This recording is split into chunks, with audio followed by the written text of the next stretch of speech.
प्रयागराज महाकुंभ से जुड़ी रोचक, रहस्यमयी और अनसुलझी कहानी। प्रयागराज महाकुंभ का आयोजन हर 12 साल में संगम के पवित्र स्थल पर होता है। यह आयोजन न केवल धार्मिक बल्कि रहस्यमयी और चमत्कारी घटनाओं से भी जुड़ा हुआ है। आज मैं आपको एक ऐसी अनसुलझी कहानी सुनाने जा रहा हूं, जो महाकुंभ और साधुओं की गुप्त साधनाओं से जुड़ी है। यह कहानी 1989 के महाकुंभ की है।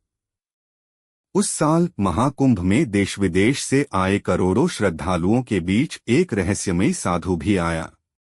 साधु के बारे में कहा जाता था कि वह 100 वर्षों से जीवित है और उसने अमृत की बूंद को संगम में छिपा दिया है। साधु ने संगम के तट पर एक छोटी सी गुफा में डेरा डाला। स्थानीय लोग बताते हैं कि रात के समय वहां से अद्भुत रोशनी और मंत्रों की ध्वनि सुनाई देती थी। कई लोगों ने साधु को पानी पर चलते हुए और गंगा के बीच में ध्यान करते हुए देखा। साधु ने दावा किया कि महाकुंभ में जब ग्रहों की विशेष स्थिति बनती है तो अमृत की शक्ति जागृत होती है।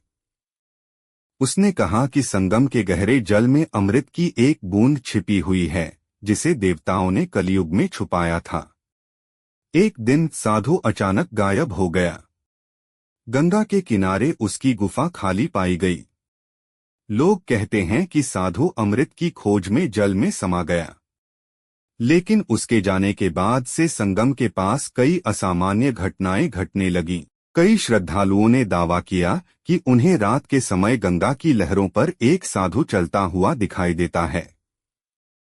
कुछ ने संगम के पानी में चमकती रोशनी और मंत्रोच्चार की ध्वनि सुनी। एक साधारण नाविक ने बताया कि उसने संगम के गहरे पानी में एक दिव्य कुंड देखा, लेकिन जैसे ही उसने पास जाने की कोशिश की, तेज लहरें उसे दूर ले गईं। साधु का क्या हुआ? क्या सच में अमृत की बूंद संगम में छुपी हुई है, या यह केवल एक कथा है? ये सवाल आज भी लोगों के दिलों में जिंदा हैं।